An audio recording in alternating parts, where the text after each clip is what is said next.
Gloire à Dieu. Cantique de David, du psaume 108. Mon cœur est affermi, ô Dieu. Je chanterai, je ferai retentir mes instruments. C'est ma gloire. Réveillez-vous, mon luth et ma harpe. Je réveillerai l'aurore, je te louerai parmi les peuples éternels. Je te chanterai parmi les nations, car ta bonté s'élève au-dessus des cieux et ta fidélité jusqu'aux nues. Élève-toi sur les cieux, ô Dieu, et que ta gloire soit sur toute la terre. Amen. Je veux louer mon Seigneur ce matin. Je réveillerai l'aurore pour célébrer tes bontés. Je t'apporterai, ô Seigneur, le fruit de mes lèvres. Près de toi, Seigneur Jésus. Près de toi, je suis tranquille. Je chanterai tes louanges. Grande est la fidélité que tu déploies sur moi. Je veux te louer et t'adorer à jamais. Je veux te louer,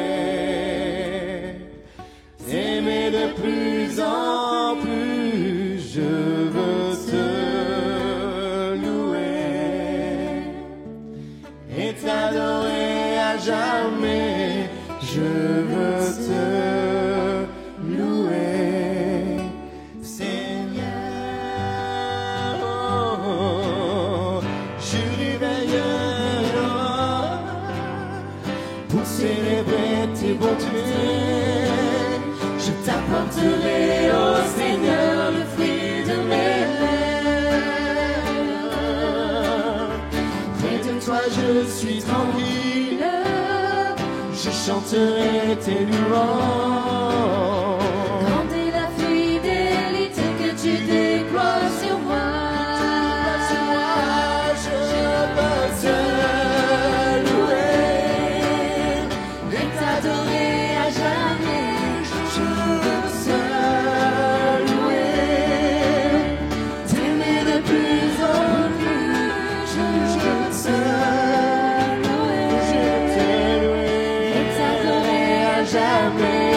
Je veux te louer, Seigneur, je veux te louer, je veux te louer et t'adorer à jamais. Je veux te louer, t'aimer de plus en plus. Je veux te louer et t'adorer à jamais. Je veux te louer, Seigneur.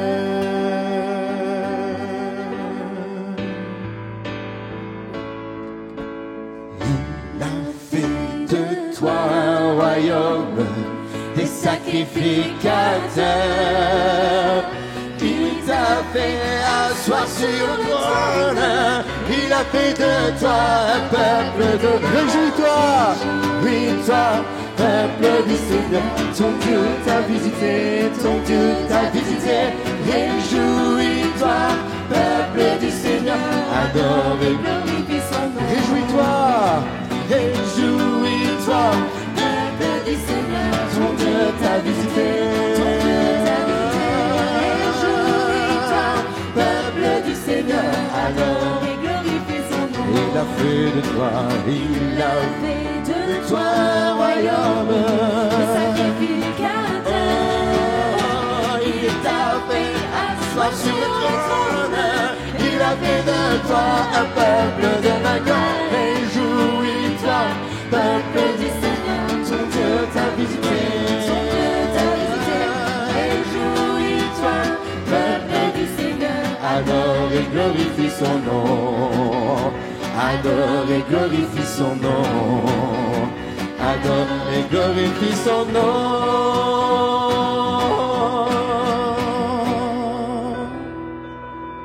peuple de Dieu, lève les mains pour l'adorer.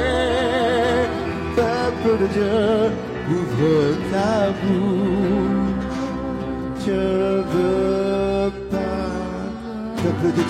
Peuple de Dieu, lève les mains pour l'adorer. Peuple de Dieu, ouvre ta bouche, Dieu veut parler. Oh, Dieu a une armée qui se lève pour lui obéir. Dieu a une armée qui se lève pour le servir. Peuple de Dieu, lève les mains pour l'adorer. Peuple de Dieu, ouvre ta bouche. Dieu veut parler. C'est l'Esprit de Dieu.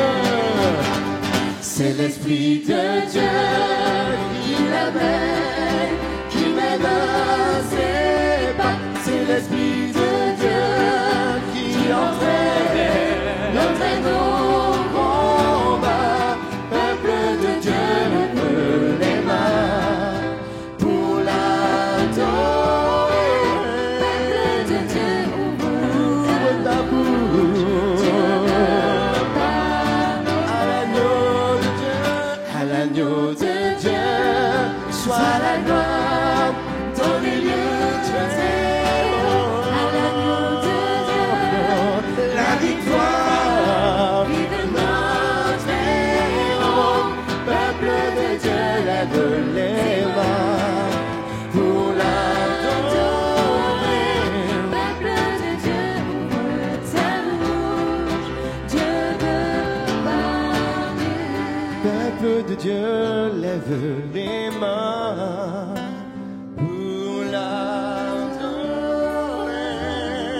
Peuple de Dieu, ouvre ta bouche. Dieu veut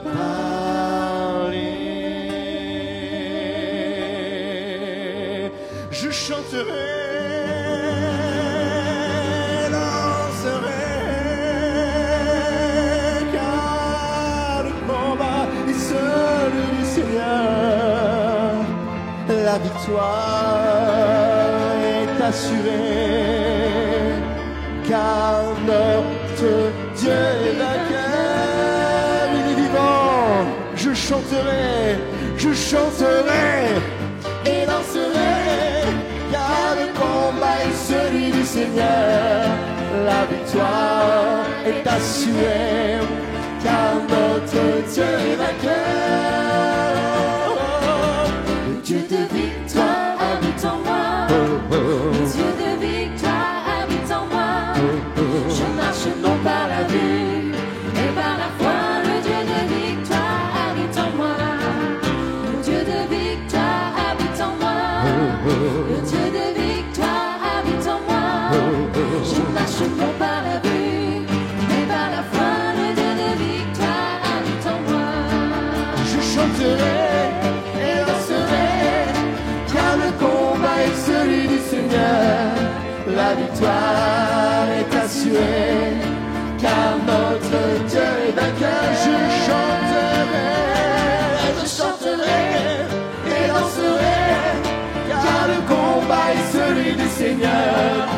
La victoire est assurée, car notre Dieu est vainqueur. Le Dieu de victoire Habite en moi. Le Dieu de victoire habite en moi. Je marche non par la vue, mais par la foi. Le Dieu de victoire habite en moi. le Dieu de victoire. Habite en moi. Le Dieu de victoire habite en moi. Je marche non par la vue, mais par la foi. Le Dieu de victoire Habite en moi. Amen. Nous marchons par la foi, non par la vue. Celui qui est en nous est plus grand que celui qui est dans le monde. Amen. Merci Merci pour toutes ces promesses, Seigneur. Dans toutes ces choses, nous sommes plus que vainqueurs par celui qui nous a aimés. Mon Dieu, je t'aime à jamais.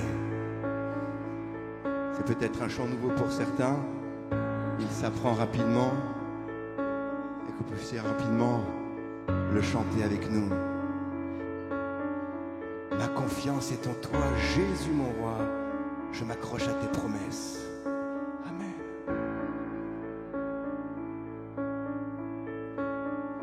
Mon Dieu, tu règnes ici-bas. Tu conduis mes pas. Et tu parles à mon âme. Mon Dieu, tu m'attires à toi. Je ressens tes bras et ta voix qui me garde. Si les vents me freinent, la mer se déchaîne, tu es près de moi. Et dans le chaos, tu es mon repos, tu restes là. Ma confiance est en toi, Jésus mon roi. Je m'accroche à tes promesses. Je puise l'amour et la paix en toi. Je te redirai sans cesse. Dieu, je t'aime à jamais. Et pour l'éternité, Dieu, je t'aime à jamais. Et pour l'éternité. Mon cœur chante tes merveilles. Sois l'ami fidèle. Tu es mon sauveur.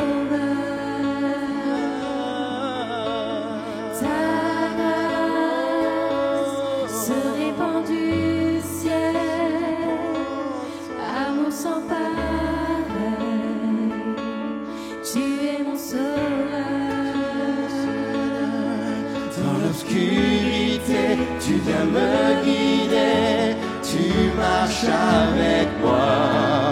Dans l'adversité, je peux résister, tu restes là. Ma confiance est en toi, Jésus mon roi. Je m'accroche à tes promesses. Je puise l'amour et la paix en toi. Je te redirai sans cesse. Ma confiance est en toi, Jésus mon roi. Je m'accroche à tes promesses. Je puise l'amour et la paix en toi. Je te redirai sans cesse. Dieu, je t'aime à jamais. Et pour l'éternité. Dieu, je t'aime à jamais. Et pour l'éternité. Dieu, je t'aime à jamais. Et pour l'éternité. Dieu, je t'aime à jamais. Et pour l'éternité.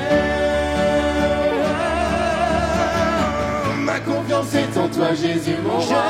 Je m'accroche à tes promesses. Je puise l'amour et la paix en toi. Je te redirai sans cesse. Ma confiance est en toi, Jésus mon roi. Je m'accroche à tes promesses. Je puise l'amour et la paix en toi. Je te redirai sans cesse. Dieu, je t'aime à jamais.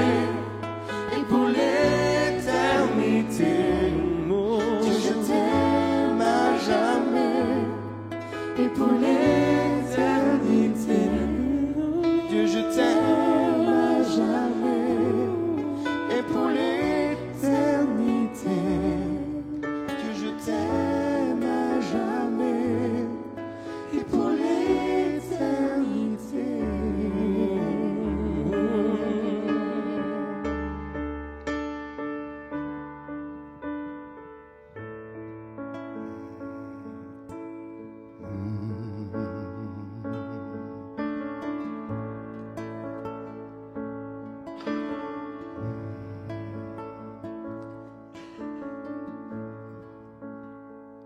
Je t'aime Seigneur.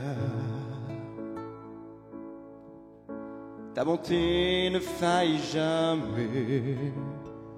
Chaque jour, tu me tiens dans tes mains. Du moment où je me lève jusqu'à mon coucher, je chanterai la bonté de Dieu. Tu as toujours été fidèle. Toute ma vie, Toute ma vie, tu as été si bon. Avec le souffle que tu me donnes, je chanterai la bonté de Dieu. J'aime ta voix. Tu m'as conduit hors de l'épreuve, dans les nuits sombres. Tu te tiens tout près de moi. Je te connais comme un père et un tendre ami. Et j'ai vécu dans la bonté de Dieu. Tu as toujours été fidèle. Toute ma vie, Toute ma vie, tu as été si bon. Avec le souffle que tu me donnes, je chanterai la bonté de Dieu. Nous chantons, la bonté m'accompagne. Ta bonté m'accompagne. Elle m'accompagnera. Oh, ta bonté m'accompagne. Elle m'accompagnera. Je répands ma vie, je te la confie. Oh, je te donne tout. Ta bonté m'accompagne. Elle m'accompagnera. Oh, ta bonté m'accompagne. Elle m'accompagnera. Oh, ta bonté m'accompagne. Elle m'accompagnera. Je répands ma vie, je te la confie. Oh, je te donne tout.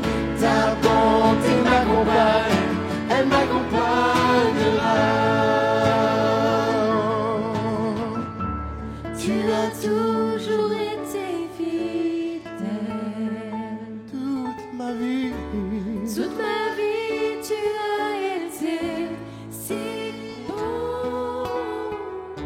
Avec le souffle que tu me donnes, je chanterai la bonté de Dieu. Je chanterai la bonté de Dieu. Je chanterai la bonté de Dieu.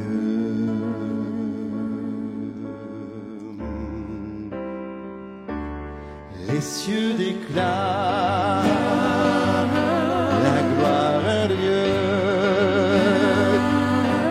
et le monde entier viendra louer son nom merveilleux. Dans les cieux, les mers, partout sur la terre, toute créature se lèvera pour bénir le roi. Venons l'adorer, Venons l'adorer,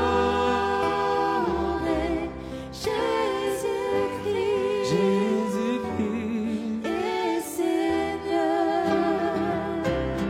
l'éternel roi. Bientôt reviendra, et bien que la terre passera, il demeurera. Venons l'adorer, venons l'adorer, Jésus-Christ est Seigneur. Venons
venons contempler,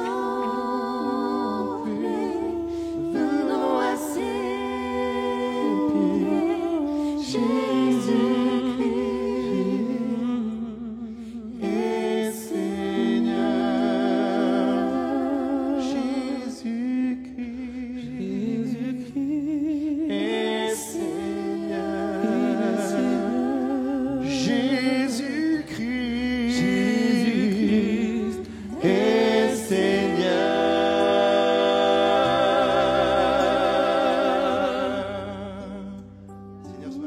Je t'exalterai, Seigneur,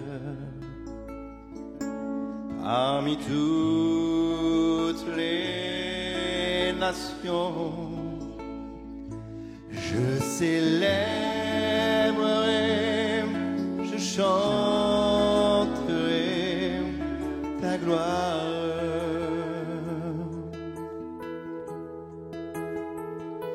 Car ton immense amour s'élève jusqu'aux nues. Ta fidélité jusqu'aux cieux.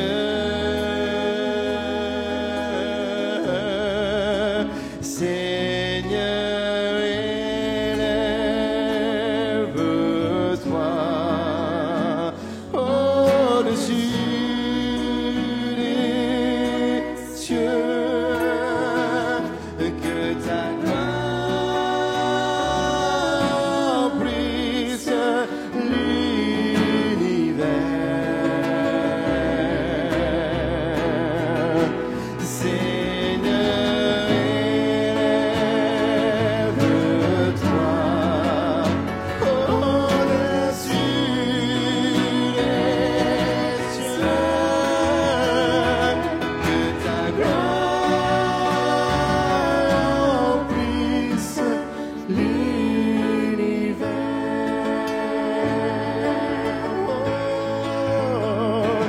Je t'exalterai parmi toutes les nations. Chanterai, Je célébrerai, je chanterai ta gloire. ton immense amour. Ton immense amour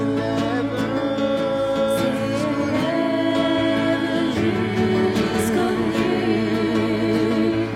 Ta fidélité jusqu'aux cieux. Seigneur, élève-toi au-dessus des cieux, que ta gloire emplisse l'univers.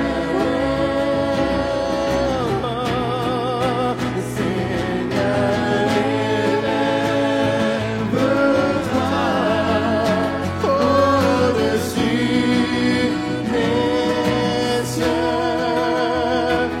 que ta gloire, remplisse l'univers. Chantons, Seigneur, élève-toi. Seigneur, élève-toi au-dessus des cieux, que ta gloire emplisse l'univers. Seigneur,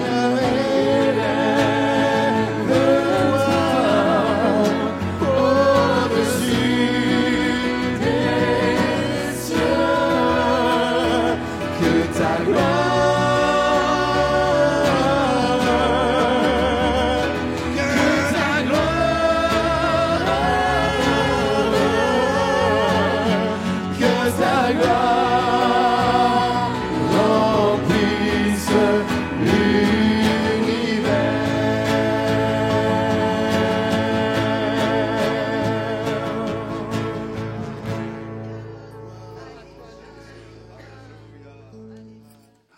Alléluia, Dieu est grand.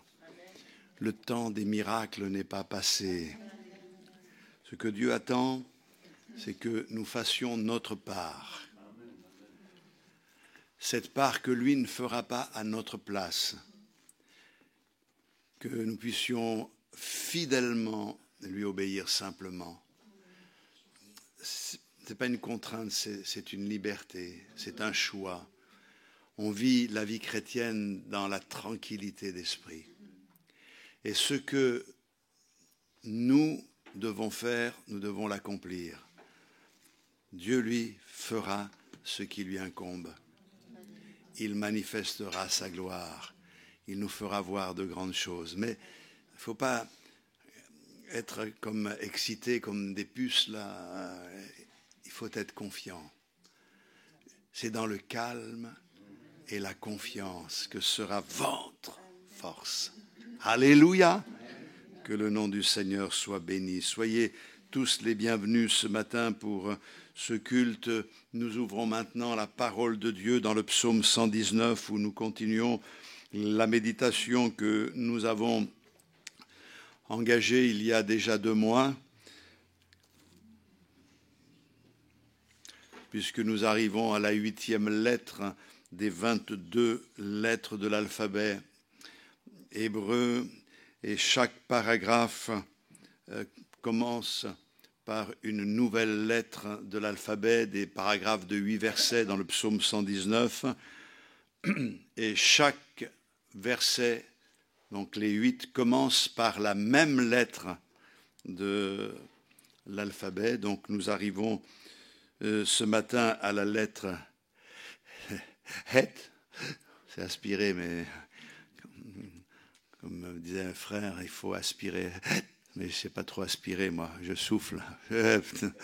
Mais Het, c'est la lettre que nous étudierons ce matin, après avoir vu Aleph, Bet, Gimel, Dalet et Vav et Zayin la dernière fois. Nous sommes à Het. Être ou ne pas être. Non, ça n'a rien à voir. Hein. Vous êtes prêts? Vous avez trouvé dans le psaume 119 le verset 57. Alors, lisons attentivement. Ma part, ô Éternel, je le dis, c'est de garder tes paroles. Je t'implore de tout mon cœur, aie pitié de moi selon ta promesse. Je réfléchis à mes voies et je dirige mes pieds vers tes préceptes. Je me hâte, je ne diffère point d'observer tes commandements. Les pièges des méchants m'environnent. Je n'oublie point ta parole. Au milieu de la nuit, je me lève pour te louer à cause des jugements de ta justice. Je suis l'ami de tous ceux qui te craignent et de ceux qui gardent tes ordonnances. La terre, ô Éternel, est pleine de ta bonté. Enseigne-moi tes statuts. Amen. Je fais remarquer simplement la fin de chaque verset. C'est de garder ta parole selon ta promesse, vers tes préceptes, tes commandements. Je n'oublie point ta loi, tes jugements, les jugements de ta justice, ceux qui gardent tes ordonnances. Enseigne-moi tes statuts. La parole est présentée sous des formes différentes, mais quelle place importante elle a dans le cœur du psalmiste David. C'est extraordinaire. Ce matin, je voudrais qu'on se souvienne que la parole, c'est la parole qui a été faite livre, mais c'est la parole qui a été faite chair.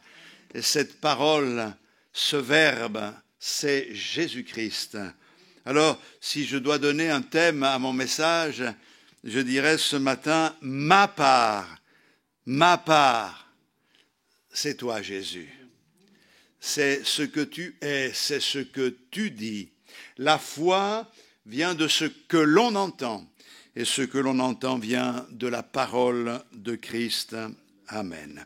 Donc, quelques mots pour comprendre avant de voir certains éléments plus pratiques. Est désigne une clôture, une barrière. On pourrait dire que c'est la barrière entre l'extérieur et l'intérieur. Il y a une barrière. Elle sert à délimiter une propriété. Elle marque la séparation entre les choses qui ont de la valeur, les choses qui sont saines et les autres. Nous nous souvenons de ce verset déjà cité, « Si tu sépares ce qui est précieux de ce qui est vil, tu seras comme ma bouche. » Et est la 8e lettre de l'alphabet. Elle symbolise la frontière, donc la limite, un lieu clos, un lieu déterminé. C'est une propriété que l'on clôture selon les lois d'une communauté organisée. Lorsqu'on lit dans le Cantique des Cantiques, j'ai cherché il y a un instant, dans le Cantique au chapitre 4, il est dit au verset 12, c'est le bien-aimé qui parle de la bien-aimée, comme on en parle le mercredi soir. La fiancée, c'est l'Église, et le fiancé, c'est Jésus. Il dit à son Église, il dit à l'Église, « Tu es un jardin fermé, ma sœur, ma fiancée. » Une source fermée, une fontaine scellée. L'Église est un jardin qui est fermé, c'est clôturé. Ça ne veut pas dire une Église qui est repliée sur elle-même, mais il y a une séparation. Elle est dans le monde, mais sans être du monde. Il y a cette réalité dans notre vie. C'est la 8e lettre de l'alphabet hébreu, et le mot hébreu pour 8, c'est shmona, qui a une racine qui veut dire l'huile, et plus particulièrement l'huile qui était réservée à l'onction, l'huile d'onction. Donc, elle donne une idée de protection, garder. 8, c'est aussi un chiffre qui est intéressant parce qu'il y a les 7 chiffres, les 7 premiers jours de la semaine, dimanche, lundi, mardi, mercredi, jeudi, vendredi, samedi. Et le 8e, c'est un recommencement, c'est quelque chose qui nous fait penser à la résurrection de Jésus. Il est mort et il est ressuscité le dimanche, le premier jour de la semaine. Il y a eu les 7 jours, dimanche, lundi, mardi, mercredi, jeudi, vendredi, samedi, et le dimanche, c'est la résurrection. Il y a eu dans notre vie un dimanche, une résurrection, quelque chose de magnifique qui s'est produit. Et la résurrection de Christ, elle a une grande importance dans l'histoire de l'humanité puisqu'elle marque vraiment un tournant avec l'œuvre de la croix, mais a une importance capitale dans nos vies quand on expérimente la résurrection. Et on peut parler des choses de Dieu pendant des heures et des heures sans que cela ne percute, sans que cela ne bouleverse. Mais quand quelqu'un fait cette expérience avec le Seigneur, il passe de la mort à la vie. Ça veut dire il fait l'expérience de la résurrection. Et Christ, qui était comme mort, devient vivant. Et les femmes, quand elles sont allées au tombeau, elles sont allées pour embaumer le corps du Seigneur. Parce que pour elles aimaient Jésus, elles cherchaient à l'entourer, à le vénérer. Et les parfums qu'elles amenaient avec elles avaient pour but de conserver le corps de celui qui est mort. Mais elles laissaient Christ dans la mort. Pour lui, une page était tournée, Christ était mort. Elles n'avaient pas compris le sens de son message.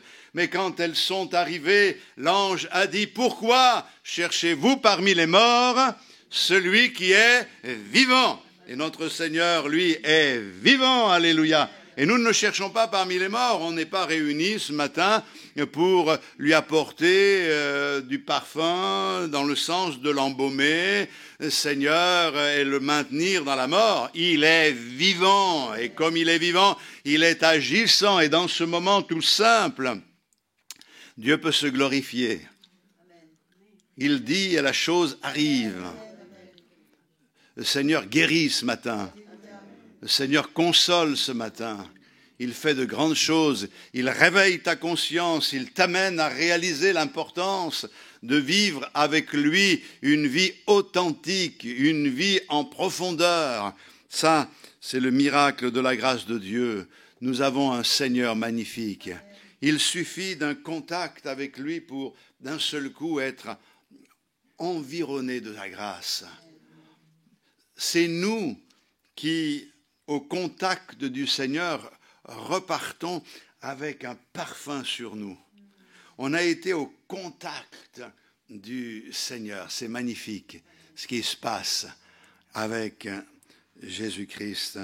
Alléluia. Donc, on va essayer de procéder dans l'ordre. Ète donne l'idée de protection.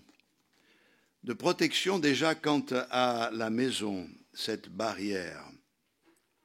C'est important que la maison soit protégée. Je vais lire dans Matthieu 6, 19, il est dit ceci,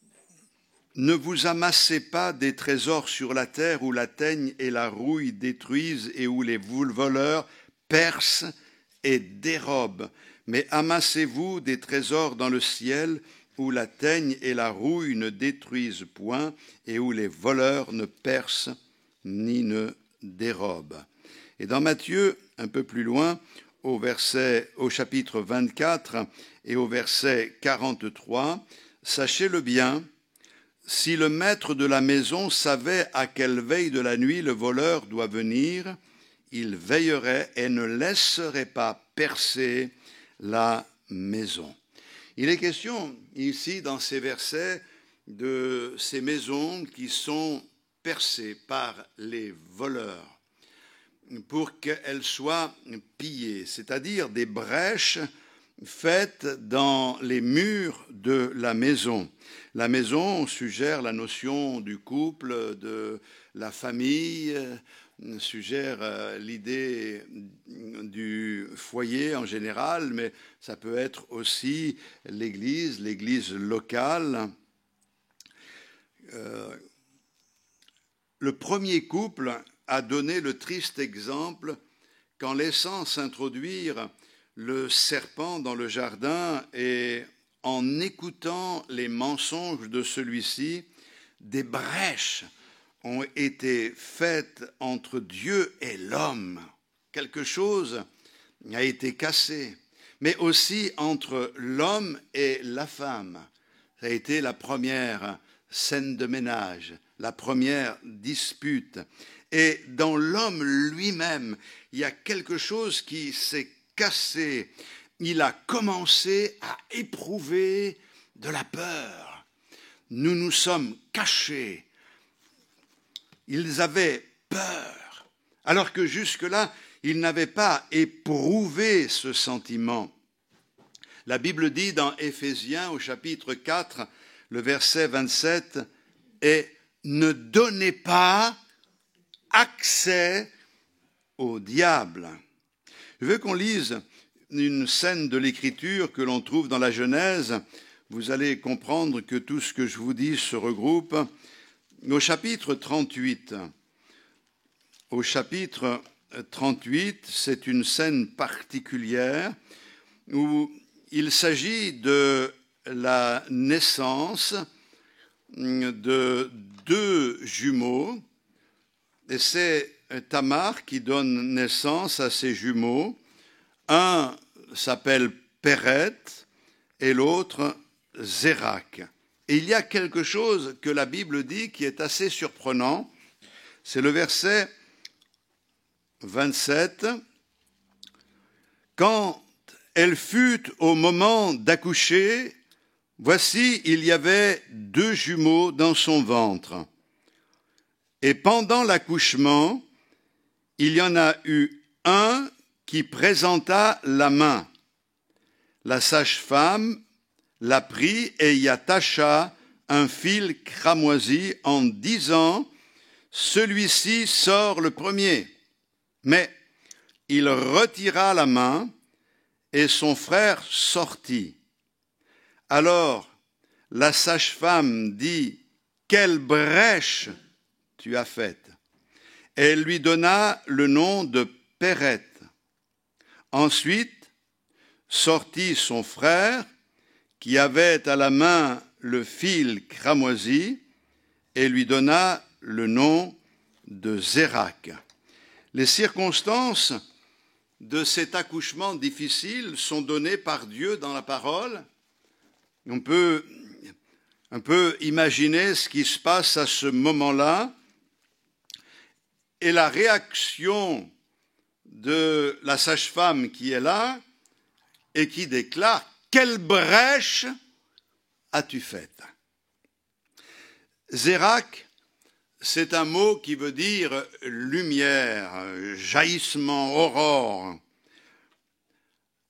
C'est à sa main qu'a été attaché un fil cramoisi. Et ce fil cramoisi nous fait penser à la sauvegarde, au salut de Rahab, la prostituée, dans la prise de Jéricho. Selon l'ordre qui lui avait été donné, elle a attaché un fil cramoisi à sa fenêtre. Le jugement est tombé sur Jéricho, mais pas sur sa maison. Et ce fil cramoisi, à nous parle du sang de Jésus-Christ et de son application dans notre vie.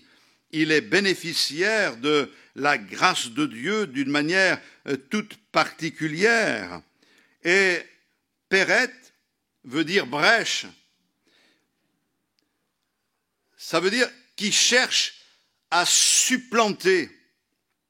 Il faut comprendre que les œuvres de la chair sont toujours prêtes à vouloir prendre le dessus sur les œuvres de l'esprit. C'est ce qui se passe là. C'est lui qui arrive en premier, le fil cramoisi lui est donné, mais l'autre prend la place. Il cherche à supplanter son frère. La chair ne veut pas et ne peut pas se soumettre à Dieu. Et dans ce qui se passe ici, c'est que dans cette naissance, le résultat, c'est que ça occasionne une brèche dans le corps de Tamar. Il y a eu un moment douloureux pour elle, avec des conséquences, à cause de ce qui se passe. Mais cela nous amène à une image, pour que nous comprenions que dans nos vies, la chair cherchera toujours à supplanter les œuvres de l'esprit et l'action de l'esprit. Il y a ce combat et nous devons veiller à ce qu'il y ait une barrière bien définie pour que cela ne provoque pas des brèches qui donnent des accès à l'adversaire de notre âme. Je pense que vous comprenez ce que je suis en train de dire. Nous devons vivre non selon la chair, mais selon l'esprit, et ne pas laisser à la chair le soin de prendre place, parce que c'est ce qu'elle veut. La chair, nous l'avons amenée à la mort, nous l'avons plongée au fond de l'eau, mais elle a tendance à sortir la tête de l'eau sans arrêt pour pouvoir prendre à nouveau la place, et nous devons veiller chaque jour sur nos vies. Veille sur ta vie, veille sur tes voies, et que Dieu te bénisse. Vous savez, quelquefois, on s'aperçoit dans les milieux chrétiens, c'est comme ça de plus en plus, malheureusement, c'est qu'on crie très vite au diable. Le diable ici, le diable là, le diable là-bas, tout c'est le diable. C'est-à-dire que nous, on est responsable de rien. Mais je crois qu'il faut qu'on fasse attention avec ce discours-là, parce que déjà, nous donnons au diable un pouvoir qu'il n'a pas. Il n'y a que Dieu qui est omniprésent. Il n'y a que lui qui connaît tout, qui est omniscient, et il n'y a que lui qui est omnipotent, qui peut tout. Souvent, ce n'est pas le diable, c'est nous.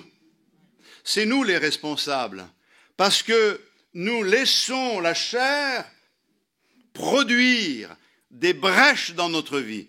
Et à cause de cela, nous ne nous épanouissons pas comme nous devrions nous épanouir. Je crois qu'il faut que nous mettions tout en œuvre pour réparer les brèches. Je me souviens, à un moment donné dans ma vie, ne sachant pas comment le Seigneur allait orienter mon ministère, Dieu m'a parlé précisément. Et Dieu m'a dit, je ferai de toi le réparateur des brèches. Et c'est vrai que je ne comprenais pas vraiment ce que cela voulait dire, mais il y a eu des moments où le Seigneur m'a amené à vivre des expériences où dans des situations compliquées, catastrophiques, la grâce de Dieu s'est manifestée pour apporter réparation, consolation et bénédiction. Je dis, le réparateur des brèches, ce n'est pas celui qui est mandaté pour aller le faire, mais c'est notre Seigneur Jésus-Christ. Je cherche parmi vous, parmi les hommes,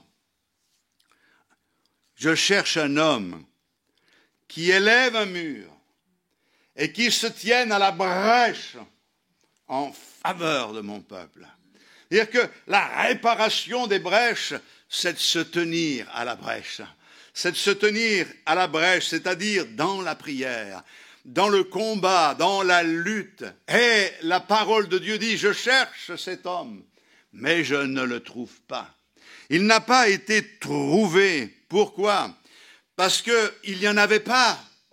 Il n'y avait pas d'homme pour se tenir à la brèche et pour permettre que la victoire soit totale. Mais cet homme est venu dans la personne de Jésus-Christ. Et celui qui se tient à la brèche, c'est Jésus. Je cherche un homme qui se tienne à la brèche. Je n'en trouve pas. Oui, je l'ai trouvé. Jésus est venu. Jésus a tout accompli pour notre salut, mais il a été un modèle en résistant à l'adversaire de notre âme. Il a vécu une vie de consécration à la parole de Dieu. Il a vécu une vie tout à fait normale jusqu'à son ministère. Il avait une vie normale. Il y a eu des épisodes marquants où, le trouvant à 12 ans au temple, il enseignait les grands, mais on voit que c'est un homme qui allait travailler. Il travaillait avec son père. C'était un charpentier. Il travaillait de ses mains. Il avait des cales dans les mains. Il travaillait. C'était quelqu'un qui avait une vie normale. Il mangeait, il se reposait. Mais il a accompli en même temps la loi de son père. Il a obéi à son père dans toute sa vie. Et le moment venu, annonçant le message, commençant son ministère, et à la fin du ministère, le diable venait vers lui. Il vient, mais il n'a rien en moi. Il n'a rien en moi. Il y a une victoire totale par notre Seigneur. Je crois que se tenir à la brèche désigne la position de quelqu'un qui prend les choses au sérieux. Devons nous tenir à la brèche. Nous pouvons prier, avoir notre vie chrétienne, mais ça tourne autour de nous. Moi. C'est un peu comme des fois dans les réunions de prière, on avait « bénis-moi »,« bénis ma femme, bénis mon mari », bénis mes enfants, bénis mon tonton, bénis ma tata. Et puis, Amen, Seigneur, ça reste là, c'est un vase un peu clos. Se tenir à la brèche, c'est prendre au sérieux le combat dans lequel nous sommes.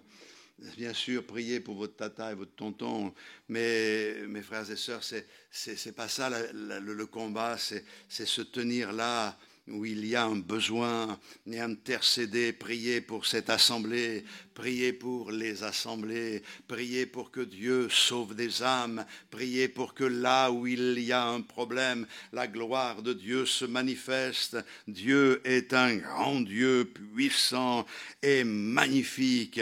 Oui, il y a un homme qui a été trouvé pour se tenir à la brèche, c'est Jésus, et nous voulons être à ses côtés. D'ailleurs, c'est le prophète Ésaïe qui le dit au chapitre 58, le verset 12. On l'appellera réparateur des brèches. Quand Jésus arrive, paf, la brèche est colmatée. Nous, on a l'habitude de colmater les brèches avec du plâtre, mais vous savez, le plâtre, c'est quelque chose de bon, mais pour l'intérieur. À l'extérieur, ça ne tient pas trop aux intempéries. On ne peut pas mettre du plâtre pour boucher un trou. Il nous faut un remède sérieux. Que Dieu, dans sa grâce, se manifeste dans le domaine de la reconstruction de notre vie. On ne peut pas mettre un peu de plâtre pour essayer de cacher la misère en disant ça y est, c'est réparé, on n'en parle plus, on règle rien, mais on n'en parle plus. Mais si tu règles rien, ça va ressurgir demain. Si tu ne règles rien, ça ne va pas aller loin. Il faut que les situations soient réglées, il faut réparer les brèches. C'est vrai que les brèches nous font penser à une blessure. Là, c'est dans un mur, mais les blessures, les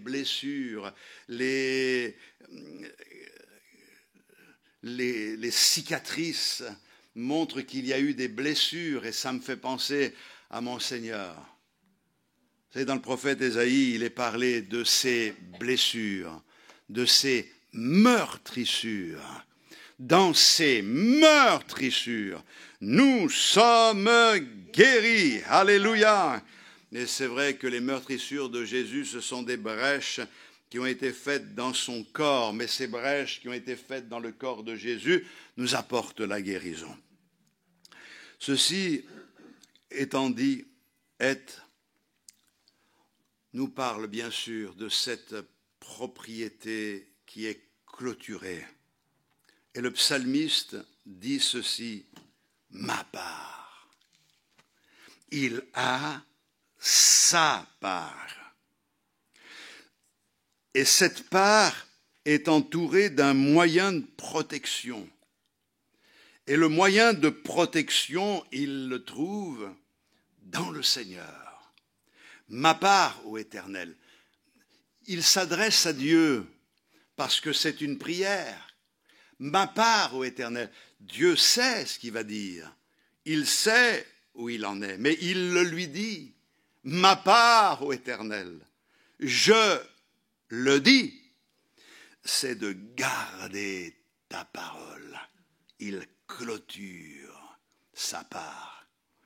Parce qu'il garde la parole. Il n'y a pas de brèche. Il est là dans une possession qui est la sienne. Je crois que nous pouvons ce matin arriver à dire ma part, ô Seigneur, ma part, ô Éternel. C'était surtout pour l'Ancien Testament, mais nous savons qui est notre Seigneur, l'alpha et l'oméga, notre Seigneur Jésus, ma part, Seigneur. C'est de garder ta parole. Et le fait de garder ta parole est une preuve de mon amour pour toi. C'est ma protection. Je sais que si je reste dans la mesure que tu m'as donnée, je n'ai rien à craindre, je n'ai rien à redouter. Mes frères et sœurs, on peut dire ce matin que notre part, c'est Jésus. Est-ce que vous avez votre part de gâteau? Ma part de gâteau, c'est Jésus. Je préfère avoir Jésus dans mon cœur que la richesse que le monde peut proposer. Il n'y a pas de comparaison possible. La part d'être dans le Seigneur, d'avoir la paix de Dieu dans notre cœur, ça n'a pas de prix. c'est quelque chose d'inestimable. À l'époque, avoir une part, sa part, était souvent utilisé pour décrire les joies ordinaires, ce qui était naturel. Ici, le psalmiste dit qu'il a reçu dans le Seigneur la part, mais une part qui lui permet d'être complètement satisfait, au point de pouvoir dire « j'ai besoin de rien, je suis comblé ». Il y a une différence entre dire au Seigneur « tu m'as enrichi » et dire au Seigneur « je n'ai besoin de rien, j'ai tout en toi ». Je ne sais pas si vous saisissez la nuance. La nuance, elle est importante. Il y a des gens qui se sont enrichis sur le dos des autres, souvent, dans ce monde. Mais ceux qui se sont enrichis ne sont pas les plus généreux. Et quand ils se sont enrichis, ils ont désiré être encore plus riches. C'est-à-dire qu'ils sont enrichis, mais ils ne sont jamais satisfaits. Si dans notre vie chrétienne, nous n'arrivons pas à comprendre que la plénitude est en Jésus. Bien sûr, nous aspirons à des expériences magnifiques, nous aspirons à ce que le Seigneur promet, nous le désirons de tout notre cœur, mais il est notre part, je n'ai besoin de rien. Je n'ai pas besoin d'artifice, je n'ai pas besoin de tas de choses. Les circonstances sont bonnes, gloire à Dieu. Les circonstances ne sont pas bonnes, gloire à Dieu. Je sais qu'il est ma part, c'est lui qui remplit mon cœur, alléluia. Notre part, c'est Jésus-Christ et la Bible dit, nous avons en lui tout pleinement. C'est magnifique. Tout et pleinement. Je ne sais pas, qu'est-ce que vous allez chercher encore? Quand je pense que certains courent après je ne sais quoi, bon, on ne va pas en parler, ça ne fait rien. Mais la Bible me dit ce matin, ici, que si nous avons tout pleinement, dans les Lamentations, chapitre 3, le verset 24, « L'Éternel est mon partage, dit mon âme, c'est pourquoi je veux espérer en lui. » Le psaume 16, verset 5, « L'Éternel est mon partage et mon calice. C'est toi qui assures mon lot. » Plusieurs fois, nous nous trouvons dans des situations où il ne nous reste que le Seigneur. Et dans cette situation, nous découvrons alors que de toute façon, il est tout ce dont nous avions besoin. Dans la vie, ce n'est pas toujours simple. Je parle de bonheur, je parle de joie, et je comprends que quand les uns se réjouissent, d'autres pleurent. C'est pour ça que la Bible dit « Réjouissez-vous avec ceux qui se réjouissent, pleurez avec ceux qui pleurent ». Mais quelquefois dans la vie, d'un coup, tout capote. C'est un peu comme le geôlier dans la prison qui s'endort pensant que demain il se réveillera et que tout sera comme avant parce qu'il a bien fait les choses. Mais dans la nuit, il y a eu un tremblement de terre et quand il se lève, il est debout et la terre, elle tremble, il titube, plus rien ne tient. D'un coup, il réalise que toutes ses espérances tombent à l'eau, c'est terminé. Il est perdu. D'ailleurs, il croit même que Paul et Silas se sont enfuis. Il prend son épée, il veut se suicider, mais une voix se fait entendre. C'est la voix de l'apôtre Paul qui lui dit « Te fais pas de mal, nous sommes tous là ». Cet homme était désespéré jusqu'à comprendre que le Seigneur voulait son salut, voulait sa délivrance. Dans la vie, quand tout s'écroule, quand tout s'effondre, on s'aperçoit que la seule chose dont nous avons besoin, c'est le Seigneur. C'est celui qui est notre part. C'est ta présence dans ma vie, Seigneur. Et quand quelqu'un réalise d'un coup que la maladie est sur lui et qu'il y a là quelque chose de grave, bien, qu'est-ce qui compte pour lui? Il y a une chose qui est importante. C'est la présence de Jésus qui rassure, qui réconforte et qui encourage et qui nous amène à aller de l'avant. Cette part est liée à l'engagement qui est le nôtre, à obéir à la parole de Dieu. La preuve, c'est qu'il dit ici, je garde tes paroles. Je suis engagé dans ta parole.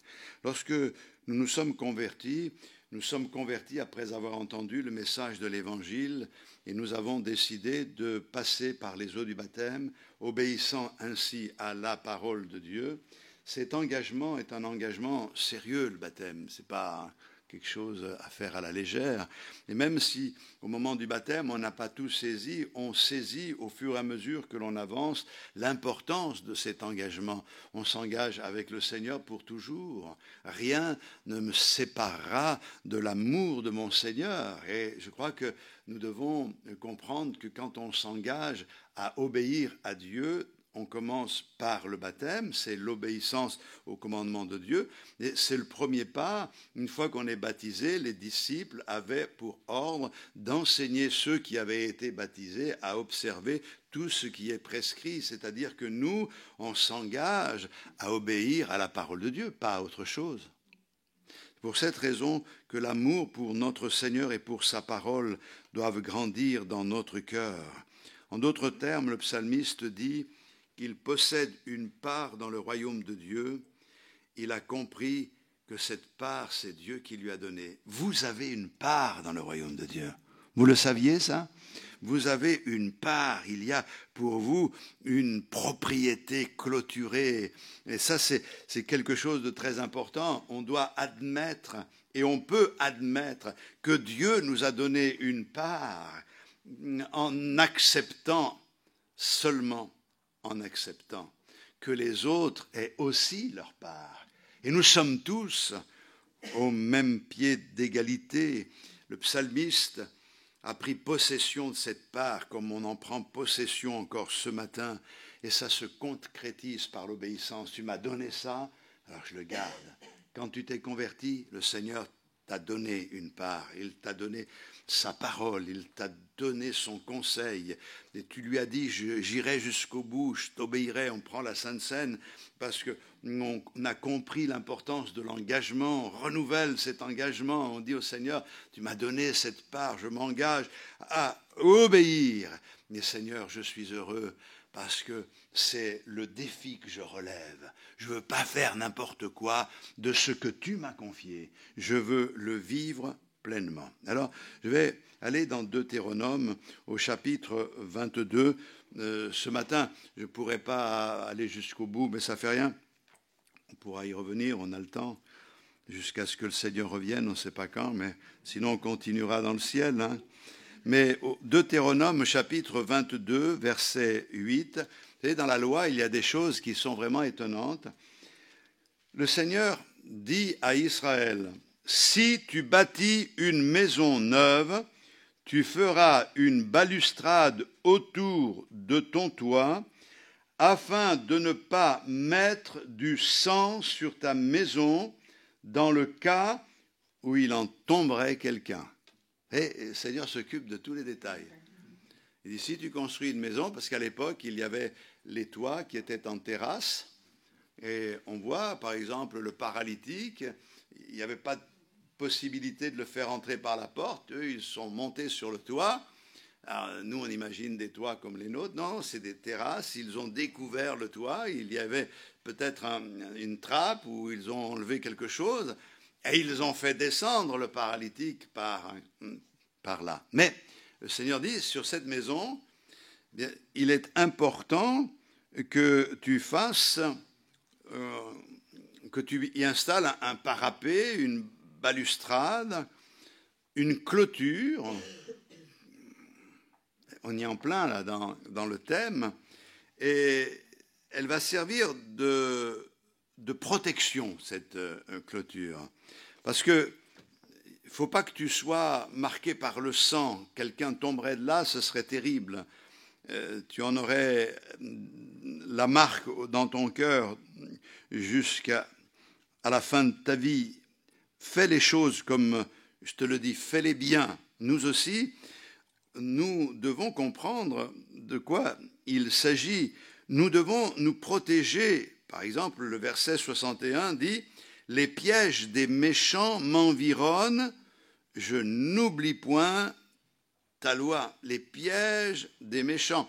Il y a les méchants qui sont inspirés par le méchant, et le méchant, c'est celui qui est rusé, les ruses du diable. Tout au long de la Bible, nous retrouvons cette notion de se préserver, de se protéger des ruses du diable, des pièges tendus par le diable. Dieu a accepté de se faire barrière pour le peuple d'Israël.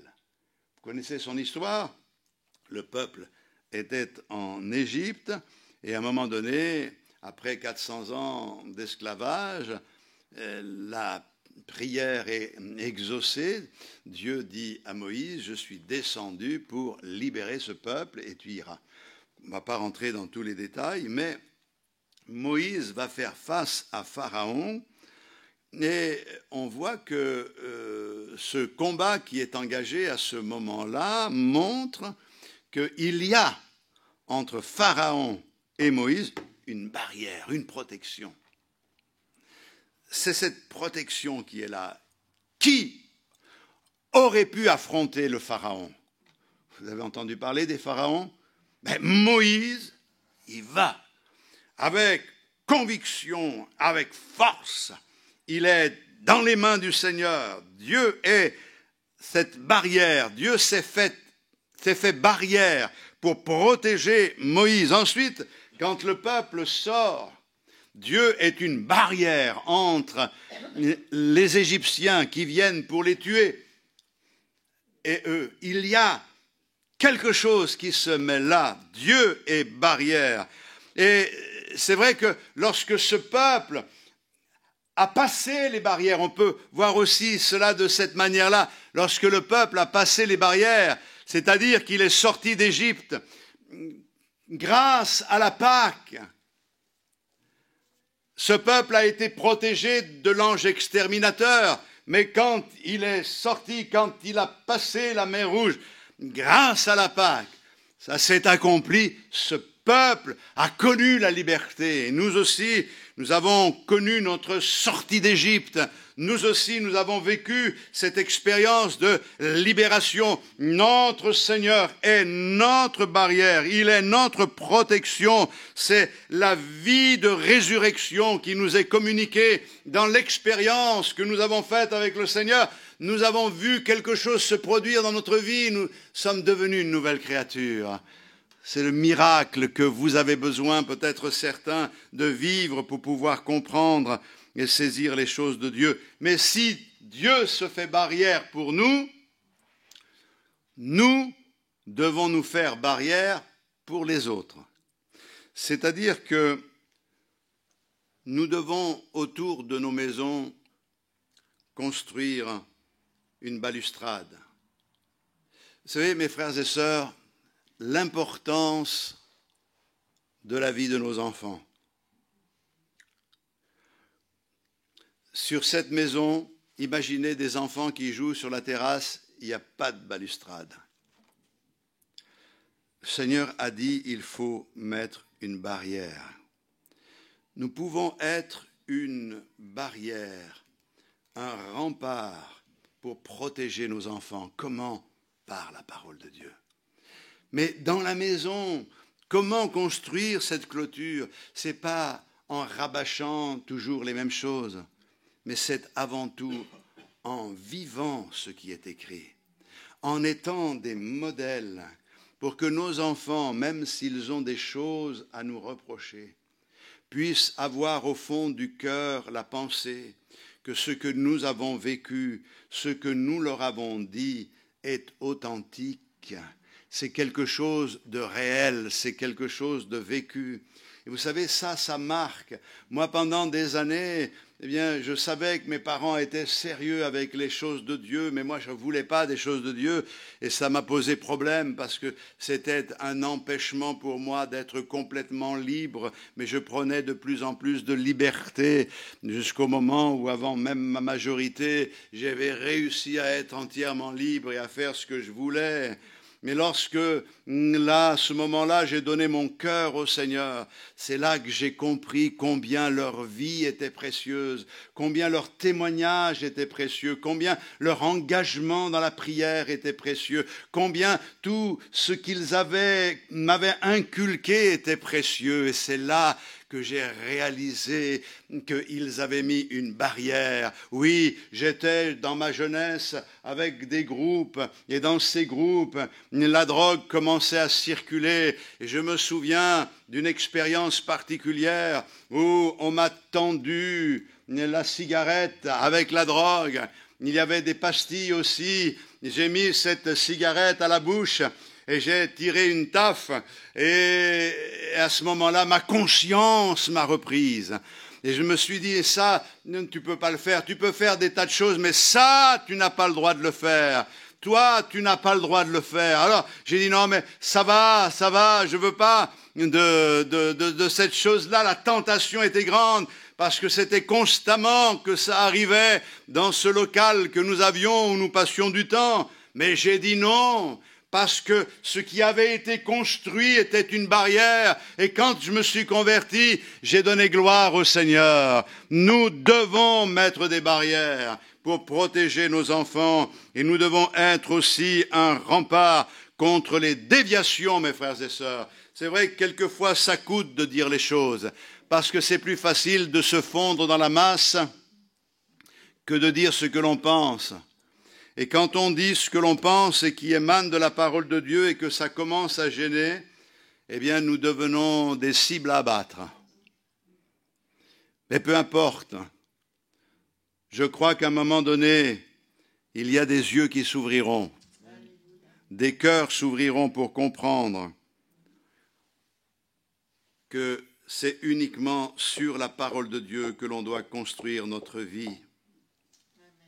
C'est arrivé dans l'histoire du peuple d'Israël où justement il y a eu des tentatives de détourner le peuple comme le veau d'or et autres. Quand Moïse descend de la montagne, il avait vécu quelque chose d'incroyable avec le Seigneur. Quand il descend, il voit tout le peuple qui est en train de danser autour d'un veau d'or. C'est comme si tout ce qu'il avait enseigné, tout ce qu'il avait dit ne servait à rien. C'est comme s'ils n'avaient rien compris. Vous savez, la Bible dit que dans les derniers temps, on abandonnera la saine doctrine. On se tournera vers des fables habilement conçues. Chacun se donnera une foule de docteurs. Et vous savez, il y a beaucoup de docteurs pour le corps, et on en a besoin, merci. Quand j'en ai besoin, je suis bien content de les avoir, mais pour l'âme, malheureusement, on croit qu'il y a beaucoup de docteurs, mais tous ces docteurs qui se présentent sont souvent des charlatans, des vétérinaires, ou tout ce que vous voulez. Notre docteur, c'est Jésus-Christ. Attachons-nous à lui. Que Dieu vous bénisse abondamment. Béni sois-tu, Seigneur.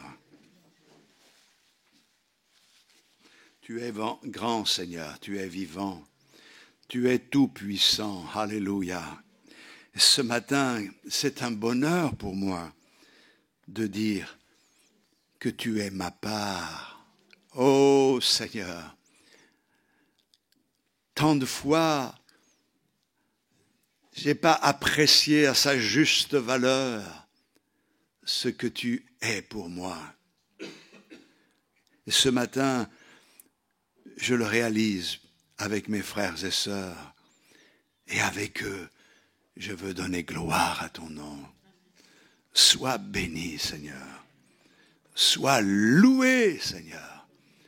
Aide-nous à construire notre vie de la bonne manière et à pouvoir dire, je suis riche, je n'ai besoin de rien parce que je ne veux rien de plus que ta présence. Ta seule présence est la seule chose indispensable à ma vie. Seigneur, bénis-nous, fais-nous grandir dans la foi et répands cet esprit de consolation, cet esprit de paix au milieu de nous. Parmi ceux qui vivent des combats, des luttes, qui sont en proie à toutes sortes de tracas, manifeste ta gloire dans leur vie. Je te le demande au nom de Jésus, notre Sauveur. Alléluia. Seigneur. Que le Seigneur vous bénisse. Passez un bon dimanche et on se retrouve prochainement.